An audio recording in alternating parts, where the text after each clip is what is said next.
하나님의 말씀을 받들어 봉독하겠습니다. 그 지역의 목자들이 밤에 밖에서 자기 양떼를 지키더니 주의 사자가 곁에 서고 주의 영광이 그들을 두루 비추매 크게 무서워하는지라. 천사가 이르되 무서워하지 말라. 보라, 내가 온 백성에게 미칠 큰 기쁨의 좋은 소식을 너희에게 전하노라. 오늘 다윗의 동네에 너희를 위하여 구주가 나셨으니 곧 그리스도 주시니라. 아멘. 오늘 대림절 세 번째 주일에 이렇게 현장에서 함께 예배드리는 우리 성도님들, 또 온라인으로 가정에서 예배드리는 모든 성도님들, 그 10년 가운데 기쁨의 주로 오신 예수 그리스도께서 주시는 그 기쁨으로 충만케 되기를 간절히 소망합니다. 이 코로나19 바이러스가 속히 이렇게 소멸되어서 함께 또 기쁨의 예배를 다시 회복하고 드리며 또 기쁨의 공동체 함께 세워갈 수 있기를 소망합니다. 오늘 대림절 세 번째 주일인데, 우리 첫 번째 주일에는 예수 우리의 소망 주제로 말씀을 나누었고요. 두 번째는 예수 우리의 평화, 오늘 세 번째 주일에는 예수 우리의 기쁨이라는 주제로 함께 하나님의 말씀을 나누겠습니다. 여러분이 지금까지 살아오시면서 이 들은 소식이 여러 가지가 있잖아요. 그렇죠? 그 소식 가운데서 가장 기쁜 소식은 무엇이었습니까? 내가 지금까지 살아오면서 들었던 소식 중에 가장 기쁜 소식. 지금 이제 수능 시험을 치르고 대학에 이제 지원하고 그 결과를 기다리는 우리 자녀들에게는 합격 소식이 가장 기쁜 소식이겠죠. 또 자녀나 또 자신이 어떤 직장에 지원을 했다면 그 합격 통지서를 받는 것이 역시 또 기쁜 소식일 것입니다. 그 병원에서 건강검진을 하고 그 결과를 기다리는데, 그렇죠, 건강에 아무 이상이 없습니다. 그 소식을 들을 때도 엄청 기쁘잖아요. 그렇죠? 저도 예전에 폐에 이상이 있다고 그래서 CT 찍어보라고 했습니다. 암일 수 있다고 CT 찍어보라고 했었는데, 근데 제가 병원 트라우마가 있어요. 제 어머니가 병원에서 일찍 돌아가셨기 때문에 병원에 대한 이 트라우마가 엄청 있어요. 그래서 두려웠어요. 가지 못했어요. 제 아내는 여보 어차피 넘어가야 되는데 빨리 가라고 막 재촉하는데도 혹시 해서 가지 못했어요. 그러다가 한 달 지나서 간 것. 버티다가 아내 등살에 못 이겨서 가서 이제 찍었는데 괜찮다고 그러더라고요. 그 CT 찍어놓고 기다리는 그 순간이 엄청 길게 느껴지고, 근데 이상이 없다 그래서 얼마나 또 기뻐했던지요. 그리고 또 지금 코로나19 이 상황에서, 그렇죠, 대부분의 사람들에게 이 바이러스 백신 접종이 시작되었다거나 또 치료제가 개발되었다, 그 소식이 또 엄청 기쁜 소식이 되겠죠. 그렇죠? 근데 여러분, 이 소식이 과연 얼마나 오래 갈까? 우리가 세상에서 듣는 이 기쁜 소식, 우리가 경험하는 이 기쁨이 과연 얼마나 오래 갈 것인가? 제가 오늘 양복을 평소에 입지 않던 양복을 입고 왔는데요. 예전에 제가 한 10년 전에 부목사 때 이 양복을 그 할인점에 가서 바지 두 개 상의 하나에서 3만 원에 샀어요. 3만 원에 이 피에르 가르댕 양복을 샀으니까 얼마나 기뻤을까요? 그래서 그날 당장 바지 단도 줄이고 다 해가지고 주일날 딱 입고 갔어요. 기쁜 마음으로 딱 입고 가서 이제 부목사니까 맨 뒷자리에 앉아서 이제 예배를 이렇게 막 이렇게 도와야 되죠. 딱 있는데 팔을 쫙 뻗으니까 한쪽 게 이만큼 올라와 버려. 3만 원 가격만 보고 너무 기뻐서 이 팔이 짝짝인지 아닌지 보지도 않고 이렇게 쭉 올라와 버려. 아무리 당겨내려도 계속 하려고 이렇게 또 올라가 버려. 그 기쁨이 사라져 버렸죠. 또 이제 그 가져갔어요. 그 이제 할인점에 가서 양복 이기려다니까 또 똑같은 양복을 찾는데 있었어요. 이 팔이 정상인 양복. 그때도 또 기뻤어요. 근데 또 오래 가지 않더라고요. 그래, 또 양복 오랜만에 입었어요. 세상에서 우리가 경험하는 이 기쁨, 그렇다는, 오래 가지 않는다, 짧다는 것이죠. 그리고 이 세상에서 우리가 경험하는 이 기쁨은 또한 상대적인 기쁨이거든요. 나는 기쁜데 다른 사람은 기쁘지 않을 수가 있어요. 그렇죠? 그러나 일본과 우리나라가 그 국가대표 간에 뭐 축구, 야구, 배구, 농구 이런 시합을 하면 우리나라가 이기면 우리나라는 그렇죠. 완전히 잔치 분위기가 되잖아요. 그렇죠? 근데 일본은 어떻게 될까요? 일본 국민들은 완전히 지옥같이 되죠. 그렇죠? 한국에 졌다고 엄청 슬퍼하는 거죠. 또 어떤 그 행사가 있어서 비가 오지 않게 해달라고 막 기도하는 거예요. 근데 그날 비가 오지 않았어요. 그럼 엄청 기뻐져. 그렇죠? 와, 비가 오지 않았다. 정말 기도 들어주셔서 감사합니다. 이렇게 행사하는데 근데 저 밑에 지역에 오랫동안 가뭄에 시달리고 있어요. 그런 사람들에게는 비가 오지 않는 게 기쁨이 되지 않아요. 그렇죠? 세상에서 우리가 경험하는 기쁨은 이렇게 상대적이라는 거예요. 내가 기쁜데 다른 사람은 기쁘지 않을 수가 있다. 다른 사람에게는 슬픔이 될 수도 있다는 거죠. 그런데 여러분, 오늘 본문 10절에 보면 천사가 예수 그리스도의 탄생을 목자들에게 전하면서 이렇게 말합니다. 온 백성에게 미칠 큰 기쁨의 좋은 소식. 아멘. 온 백성에게 미칠 큰 기쁨의 좋은 소식이라 했습니다.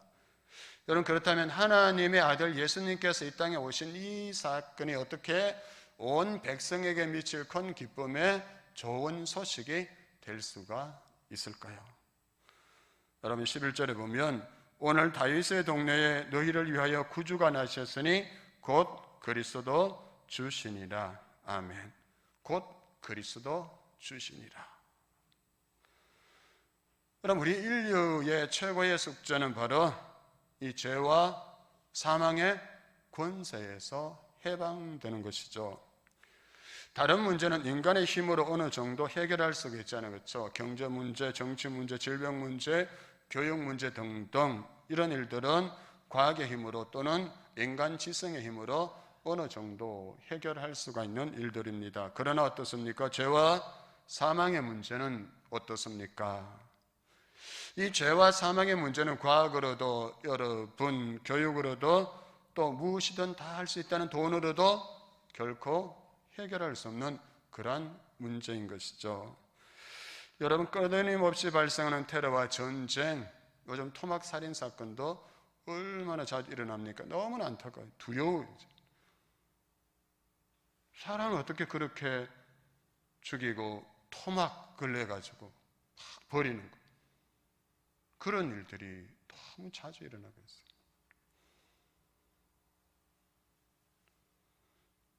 이런 일들의 뿌리에는 다 죄가 있잖아요.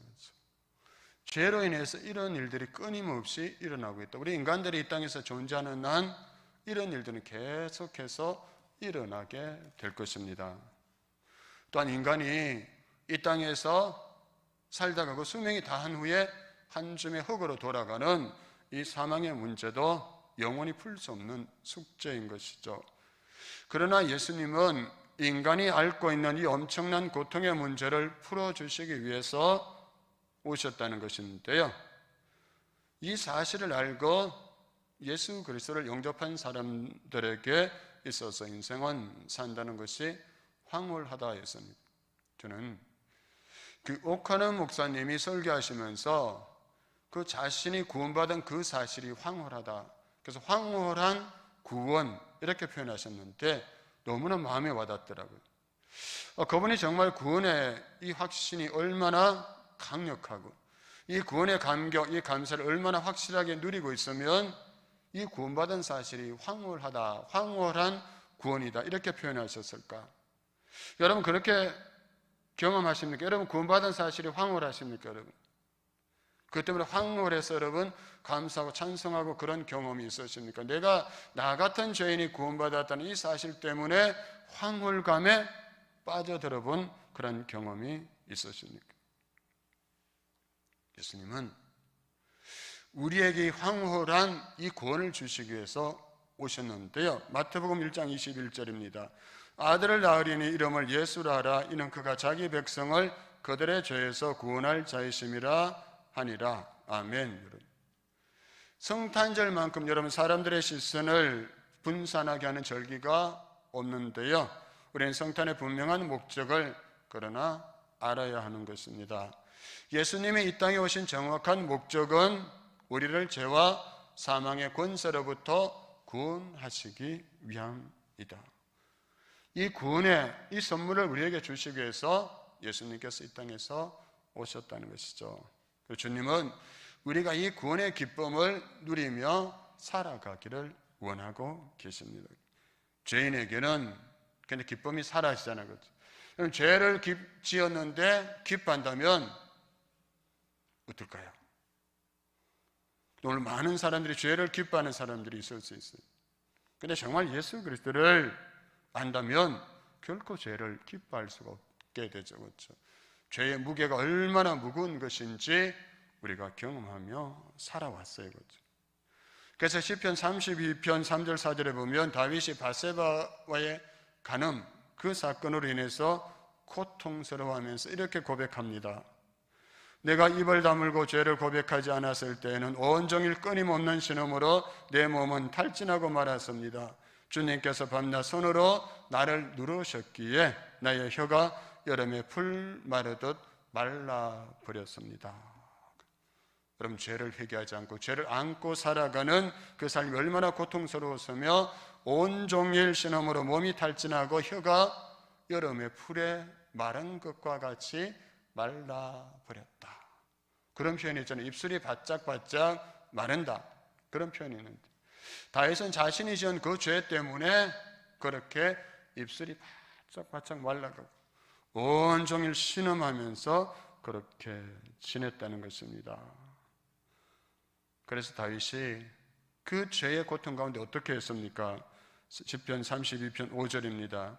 드디어 나는 내 죄를 주님께 아뢰며 내 잘못을 덮어두지 않고 털어놓았습니다. 내가 주님께 내 허물을 고백합니다 하였더니 주께서는 나의 죄를 기꺼이 용서하셨습니다. 아멘. 다윗이 얼마나 기뻤을까요? 그 죄 때문에, 그 간음죄 때문에 온종일 신음하면서 몸이 탈진한 것, 혀가 타들어가는 것 같은 그 고통 가운데, 그러나 그 고통 속에서 하나님께 나아가서 회개했더니 하나님께서 내 죄를 용서해 주셨다는 그 마음이 들었을 때 그가 얼마나 기뻤을까. 어릴 때 경험하자는 것죠. 저도 어릴 때 보면 부모님에게 잘못했을 때, 잘못을 저질렀을 때 그 부모님 무서워서 어떻게 하면 내 방에 딱 들어가 있잖아요. 그렇죠? 방에 딱 들어갔을 때 엄마가 알면서, 내가 잘못한 걸 알면서 명시가 밥 먹어라. 그 말이 기쁘게 들린 적이 있었어요. 여러분, 효자라서 죄를 안 지어봐서 경험 못 하신 것 같아요. 알아요. 엄마가 알아요. 내가 잘못한 거, 죄를 지은 거. 근데 밥 먹어라 이 말은 용서하겠다는 거잖아요. 내가 용서하겠으니까 이제 나와서 밥 먹어라. 그것도 막 기뻤잖아요. 기뻐. 다윗의 그 기쁨은 하나님께로부터 제 용서함을 받은 그 기쁨은, 내가 누구에게서 용서받은 그 기쁨과는 비교할 수 없는 그런 기쁨이었던 것이죠. 이처럼 우리는 죄의 구덩이에 빠져서 살아가게 되는데요, 허덕이며 살아가는데요. 근데 우리를 이 죄에서 구원하시기 위해서 그러면 하나님이 하신 일이 무엇이겠습니까? 하나님의 아들 예수 그리스도를 이 땅에 보내주셨잖아요. 그렇죠? 그래서 우리 죄를 대신 감당하시고 십자가에 달려 죽기까지 하셨다. 십자가에 내어주셨다. 우리 인간의 근원적인 이 죄 문제, 그 인간 어느 누구도 해결할 수 없는 이 문제를 해결하시기 위해서 그 아들을 십자가에 내어주셨다. 죄의 문제를 해결하기 위해서 오셨고, 실제 그 죄의 문제를 해결하기 위해서 십자가에 달려 죽으셨다. 그러므로 우리가 죄 용서함을 받은 이 기쁨은 예수님으로부터 인해 주어지는 최고의 기쁨이고 선물이다. 그런데 가끔 그런 분들이 있어요. 신앙생활 하면서 다른 누구 보니까 예수 믿고 받은 복이 많은 것 같은데 나는 예수 믿고 받은 복이 하나도 없어, 이렇게 말씀하시는 분들이 있어요. 과연 그럴까요? 여러분 한번 생각해 보십시오. 우리가 예수 믿고 받는 진짜 복은 무엇일까요, 여러분? 진짜 복이 무엇이라 생각하세요? 예수 믿고 우리가 받는 진짜 복은 이 죄 용서 받는 것. 이게 진짜 복. 나머지는 보너스예요. 있어도 그만, 없어도 그만이 되는 그런 복인데, 오늘날 많은 성도들이 이 진짜 복은 알지 못한 채 주변적인 것, 그러한 복에 목을 메고 살아가는 거예요. 그것 얻기 위해서 기도하고, 그거 없으면 슬퍼하고 원망하고 불평하면서 그 기쁨을 다 잃어버리고 살아간다. 그런데 여러분, 내가 정말 예수 그리스도의 십자가와 부활의 이 복음을 통해서 내 죄가 용서받고 내가 천국에 가게 되었다, 이 확신이 있으면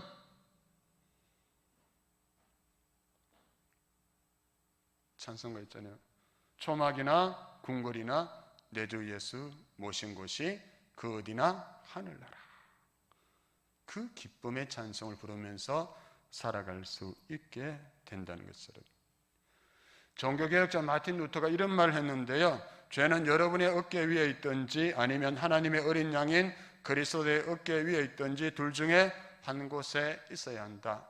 죄가 내 어깨 위에 있든지 아니면 그리스도 예수의 어깨에 있든지 둘 중에 한 곳에 있는데요. 그런데 우리의 죄가 하나님의 어린 양인 그리스도 예수의 어깨 위에 있으면 우리 어떻게 될까요? 우리가 구원받아서 천국에 들어가게 되는 것이죠.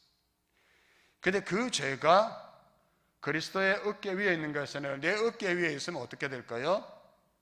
우리는 그냥 그렇게 세상에서 살다가 지옥으로 가게 될 것입니다. 그러므로 우리가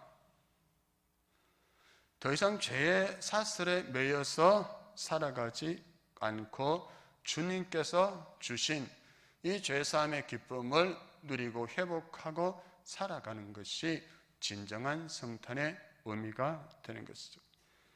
그래서 요한복음 8장 36절 보면 아들이 너희를 자유롭게 하면 너희가 참으로 자유로우리라, 이렇게 말씀하셨습니다. 예수님께서 십자가의 그 죽으심으로 그 대속의 지금을 우리를 모든 죄에서 사망의 권세로부터 자유롭게 해 주셨다는 거죠. 아멘. 이 사실을 믿으셔야 돼요.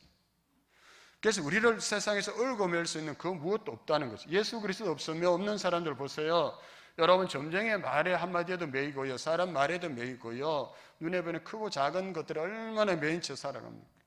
그러나 우리는 예수 그리스도께서 십자가의 죽으심으로 부활하심으로 우리를 세상의 모든 권세와 억압들로부터, 얽매임으로부터 자유를 주셨다. 한국의 초대교회 역사 가운데 연동교회에 여러분 고찬익 장로님이라는 분이 계셨는데요. 이분은 교회를 충성스럽게 섬기신 분인데 원래 이분은 노름꾼에다가 사기꾼, 남봉꾼, 망나니로 이렇게 살던 분이었습니다. 그렇게 살다가 어느 날 관가에 끌려가서 정말 죽도록 맞았었는데요. 얼마나 심하게 맞았던지 그만 말을 할 수 없게, 말을 잃어버리게 된 거예요. 게다가 빚 독촉까지 받게 된 그는 독약을 마시고 자살을 시도했는데 근데 죽지 않고 스스로 구사일생으로 살아나게 됩니다. 근데 그때 연동교회에서 사역하고 있던 게일 선교사님을 만났는데요. 그분이 지나가면서 전도지를 하나 줬어요. 근데 그 전도지가 내 이름이 무엇이냐는 야곱의 이야기를 담은 그 전도지였어요. 근데 그분이 그 전도지 받고 그냥 대충 구겨놓고 집에 와서 잠을 자는데, 근데 그날 꿈에 하얀 옷을 입은 분이 나타나서 그에게 묻더랍니다. 내 이름이 무엇이냐? 그래서 그가 꿈에서 덜덜덜 떨면서 고 이렇게 하다가 간신히 제 성이 고시고요, 싸움꾼이고 술꾼이고 망나니입니다. 당신이 누구인지 모르지만 나를 좀 구원해 주십시오. 저를 좀 용서해 주세요. 그러자 하얀 옷을 입은 그가 너는 오늘부터 내 아들이다, 이렇게 말하더랍니다. 그래서 그 선교사님이 준 전도지를 읽고 또 읽는 가운데 그분이 하나님이시구나 이렇게 깨닫게 되죠. 그래서 선교사님을 찾아가서 복음을 듣고 예수님을 영접하게 되었는데요.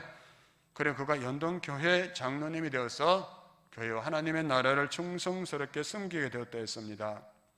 그런데 이분이 신발을 잘 만드는 그런 기술이 있어서 이번은 손수 자기 손으로 신발을 만들어서 사람들을 찾아다니며 복음을 전했는데요. 내가 도적놈에다가 노름꾼이요 사음꾼이었습니다. 사기꾼이었고요. 그런데 예수 믿고 새 사람이 되었습니다. 제가 이 신발을 선물로 드릴 테니까 꼭 이 신발을 신고 교회에 좀 와주세요. 이렇게 많은 사람들에게 복음을 전했고 많은 사람들을 구원케 되었다 했습니다. 많은 사람들이 이분이 전하는 그 예수님의 이야기를 듣고도 교회 왔지만 실제는 이분이 변한 그 삶의 모습을 보고 예수를 믿게 되었다 했습니다. 여러분 그렇습니다. 이분이 죄에 사로잡혀 살면서 술의 노예가 되어 있었고요, 또 노름의 포로가 되어 있었고 사기치고 거짓말하는 그 일에 포로가 되어 있었는데 예수를 믿고 나서 그 모든 일로부터 완전히 자유함을 얻게 되었던 것이죠. 이처럼 사람은 스스로를 변화시킬 수가 없어요. 오직 예수 이름의 권세로, 예수 보혈의 능력으로 우리를 죄의 사슬, 죄의 결박에서 해방케 해 주신다. 이 기쁨을 우리에게 주셨다는 것입니다. 그런데 우리가 이 세상 살아가면서 우리의 삶을 가장 고통스럽게 하는 죄와 사망의 권세에서 구원받았던 이 사실보다 더 기쁜 사실이 어디에 있을까요? 한국의 슈바이처라 부르는 그 장길의 박사님, 그분은 의학을 공부한 후에 어려운 이웃들을 위해서 헌신적인 진료를 한 분이 있었는데요. 그분이 80회 생일을 맞아서 몇 가지 인생의 기쁨에 대해서 말했는데요. 첫 번째는 그가 결혼해서 하나님이 선물로 주신 아들을 얻었을 때 그때 그 아들로 인해서 천하를 얻은 것 같은 기쁨이 있었다 했고요. 둘째는 송기정 선수가 올림픽에서 마라톤에서 우승하고 금메달을 목에 걸었을 때 그때 민족적 감정으로 너무나 기뻐했다 했습니다. 그러나 그가 예수님을 구세주로 믿고 죄를 회개하고 하나님께 죄 사함을 받았다는 그 확신을 가졌을 때 그 기쁨에 비하면 위에 두 가지 기쁨은 아무것도 아니었다. 너무나 하찮은 것에 불과했다. 이렇게 고백했어요. 그래서 그가 이 기쁨을 알았기에, 이 구원의 기쁨이 있었기에 그 의사로서 가난하고 어려운 사람들을 위해서 헌신하며 살아갈 수가 있었다는 것입니다. 사랑하는 여러분, 예수님은 사람의 모습으로 이 땅에 오셨고요, 예수님은 우리를 죄와 사망의 권세로부터 회복시켜 주신 것입니다. 이보다 더 좋은 기쁨이 여러분 어디에 있을까요? 그래서 이번 성탄에 우리가 죄악 벗은 우리 영혼은 기뻐 뛰며 주를 보겠네, 이 기쁨을 회복하고 노래할 수 있어야 한다는 것입니다. 이 기쁨이 없으면 우리는 정말 예수 믿는 진짜 기쁨을 누리지 못하며 살아가게 됩니다. 세상 사람들과 똑같이 뭔가 있으면 기뻐하고 뭔가 주어졌을 때 기뻐하고 그것이 시간이 지나거나 그것을 잃어버렸을 때는 그대로 원망하고 불평하고 절망 가운데 빠져서 살아갈 수밖에 없게 되는 것이죠. 여러분, 그래서 우리에게 이 구원의 기쁨, 죄 용서함의 기쁨이 다시 회복될 수 있기를 바랍니다. 둘째는, 그럼 아기 예수 탄생이 온 인류에게 왜 큰 기쁨의 좋은 소식이 되는 것일까요? 그 이유는 비록 우리가 마구간 같은 그러한 인생을 살아간다 할지라도 아기 예수를 품으면 나도 존귀한 인생으로 변화될 수 있기 때문인데요. 누가복음 2장 4절에서 이렇게 말씀합니다. 요셉도 다윗의 집 족속이므로 갈릴리 나사렛 동네에서 유대를 향하여 베들레헴이라는 다윗의 동네로. 또 누가복음 2장 11절 보면 오늘 다윗의 동네에 너희를 위하여 구주가 나셨으니 곧 그리스도 주시니라 했습니다. 여기 두 곳의 주명이 나오는데요, 하나는 다윗의 동네, 하나는 베들레헴입니다. 여러분, 예수님이 태어나신 곳 베들레헴은 그 당시에 그리 유명한 곳이 아니었어요. 사람들의 그리 알려진 것도 아니었습니다. 그러나 지금 이 베들레헴에는 전 세계에서 수많은 사람들이 몰려오는데요. 왜요? 거기에 예수 탄생 기념 교회가 있기 때문에, 그곳에서 예수님께서 태어나셨기 때문입니다. 또 마태복음 4장 15절 16절 보면 이렇게 말씀합니다. 서불론 땅과 납달리 땅과 요단강 저편 해변 길과 이방의 갈릴리여, 흑암에 앉은 백성이 큰 빛을 보았고 사망의 땅과 그늘에 앉은 자들에게 빛이 비추었도다 하였느니라. 아멘. 예수님께서 활동하셨던 곳이 바로 서불론과 납달리 땅, 요단강 저편 갈릴리 지역이었었는데요. 이곳은 어떤 곳이냐 하면 예전부터 이곳은 촌대와 냉대가 있었던 곳인데요. 왜냐하면 외세의 침략이 끊임없이 이어졌고요. 그래서 그 침략으로 유린당하고 고난의 시절을 많이 겪었고요. 또 혼혈아들이 많아서 유대인들로부터 멸시와 천대를 받던 지역이 바로 이런 지역들이었습니다. 그래서 이 땅에는 흑암과 사망과 그늘이 드리워져 있었다 했습니다. 하지만 그러한 곳에 예수 그리스도께서 찾아오시고 그분의 말씀이 들려지자 그곳에 사는 사람들에게 큰 빛이 비치기 시작했다 해서 그렇죠. 그렇습니다, 여러분. 예수 그리스도를 모신 곳, 예수 그리스도께서 찾아오신 곳, 예수님의 말씀이 있는 곳마다 어둠이 물러가고 빛이 비치기 시작한다는 것이죠. 하늘의 영광이 그곳에 임하기 시작하는 것입니다. 그래서 우리가 앞에 보시면 예수는 주님이시다 이렇게 붙여놨잖아요, 그렇죠? 이건 그냥 붙여놓은 게 아니에요. 이 동탄 성지교회 예수가 주인이 되시고 예수님이 진짜 구세주가 되었을 때 이 교회 안에 모든 어둠의 역사가 물러갈 것이고 주님의 임재와 주님의 영광이 경험되어질 수 있다는 것이죠. 내가 어떠하든지 우리가 어떠하든지 그건 상관없는 거예요. 오직 이곳의 주인이 누구인가 거기에 달렸다는 거예요. 그래서 여러분 마태, 마가, 누가, 요한 이 사복음서를 찬찬히 읽어보신 분들은 아실 것입니다. 복음서에서 예수님이 만난 대부분의 사람들이 어떤 사람들이었습니까?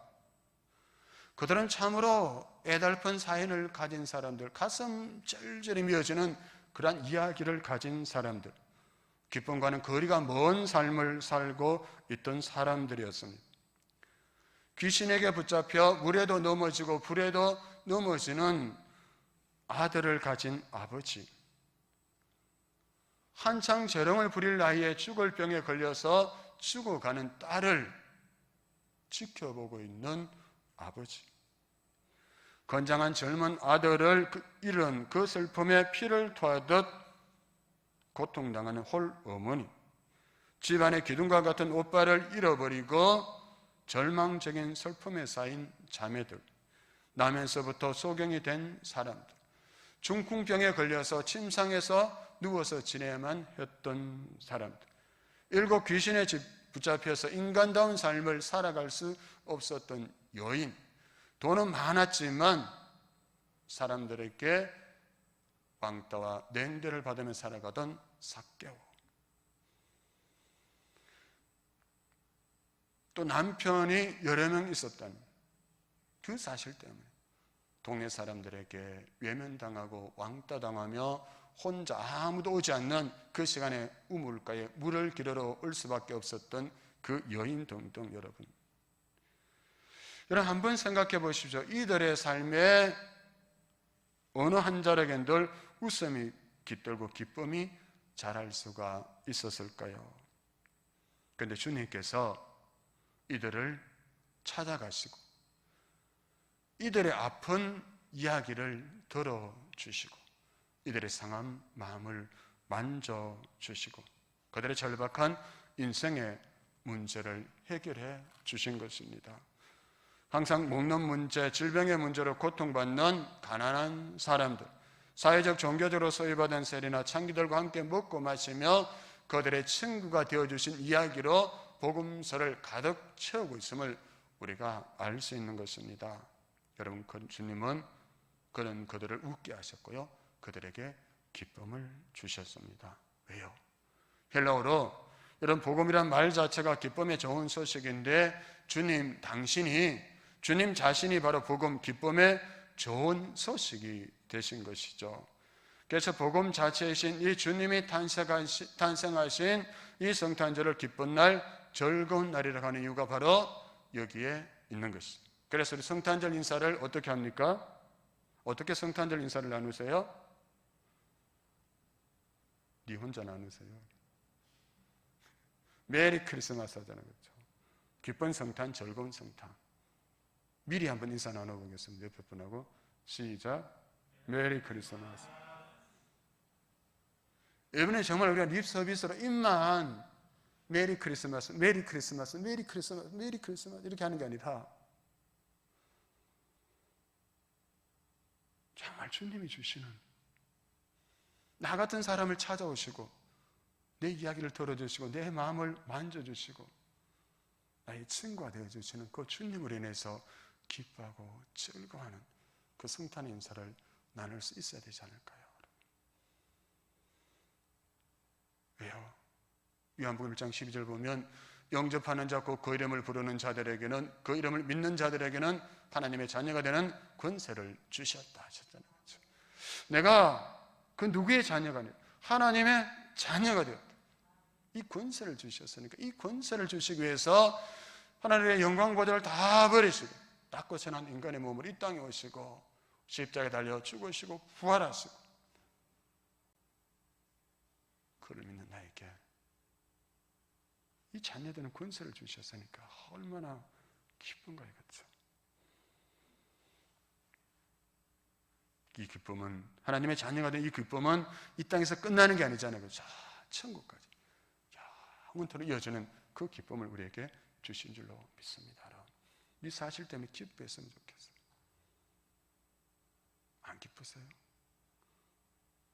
그 천국까지 안 가도 세상에서 그냥 잘 먹고 잘 살았으면 그걸로 그냥 기뻐하고 말겠어요. 천당보다는 분당에 가서 사는 게 더 좋겠어요. 이런 사람 많다고. 이 진짜 기쁨은 우리가 천국에 가보지 않으면 아무리 설명해도 모르는 거예요. 제가 예전에 장례식을 집례하면서 유족에게 물어봤어요. 아버님이 평소에 즐겨 부르던 찬송가가 무엇이냐고 물었더니 나 같은 죄인 살리신 주 은혜 놀라 이 찬송을 좋아하셨대요. 그래서 제가 말했어요. 아버님이 이 찬송을 이 땅에서 부르실 때 정말 그 은혜를 온전히 누릴 수 있었을까? 지금 저 천국에서 이 찬송 부를 때 얼마나 기뻐하고 감격하실까?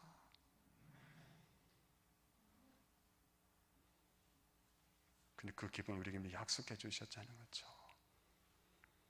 근데 여러분, 나를 죄에서 구원하시고 여러분이 예수님의 이름이 아무리 위대하고 아름답다 할지라도 이 예수님이 나와 멀리 떨어져 있으면 우리에게 별 의미가 없을 수 있어요, 그렇죠?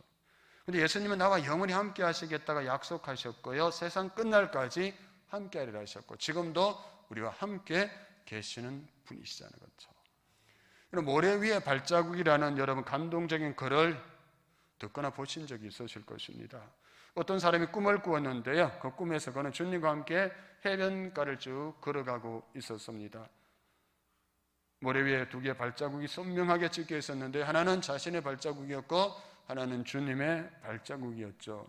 그런데 어느 순간에 보니까 그 발자국이 하나밖에 보이지 않았어요. 더구나 그때 자신이 가장 힘들 때였습니다. 그는 주님께 따져 물었죠. 주님, 평소에는 저와 동행하시더니 힘들 때는 왜 저 혼자 내버려 두셨나요? 그때 주님은 말씀하십니다. 그때는 내가 너를 업고 걸었단다. 영상 한번 띄워주실래요?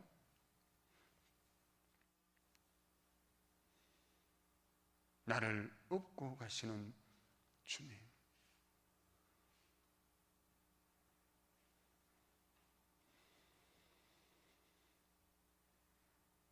모래 위에 선명한 발자국 하나 남아있는 그것은 자신의 것이 아니라 주님의 것이었어요. 내가 너무 힘들 때 주님이 나를 업고 가셨기 때문이죠. 그렇습니다, 여러분. 근데 계속 띄워놔 주세요. 우리가 정말 힘들고 어려울 때 주님이 잘 보이지 않을 때 있잖아요, 그렇죠? 아무도 나와 함께하는 사람이 없고 나 홀로 내팽개쳐 있는 것 같기도 합니다. 주님마저 나를 외면한 것처럼 느껴져서 너무 서운하기도 하죠. 그러나 사실 그때 주님은 어떻게 하신다고요? 나를 업고 가신다. 나 혼자 힘으로 걸어갈 수 없으니까, 너무 지치고 상하고 힘들어서 혼자 가지 못하니까 주님이 나를 업고 가신다. 이것이 우리를 향한 하나님의 마음이요 임마누엘의 사랑인 것입니다. 우리 예수님은 결코 우리를 떠나지 않으시는 줄 믿습니다. 좀 힘겨우십니까? 말할 수 없는 고통이 있으십니까? 나를 짓누르는 문제가 있습니까? 너무나 힘겹고 아프십니까? 그렇다면 나를 업고 가시는 주님을 기억하시고 그 주님을 바라보시기 바랍니다. 그 주님 약속하셨잖아요. 내가 세상 끝날까지 너희와 항상 함께 있으리라. 그냥 함께 있는 게 아니고 힘들 때는 내가 너를 업고 가리라. 내가 너를 안고 가리라. 그것이 주님이 우리에게 주시는 기쁨인 줄 믿습니다. 이 성탄절에 이 기쁨을 다시 회복하고 누리고 전할 수 있는 저와 여러분의 2020년 이 성탄이 정말 기쁨의 성탄절이 될 수 있기를 주님의 이름으로 축복합니다. 하나님 아버지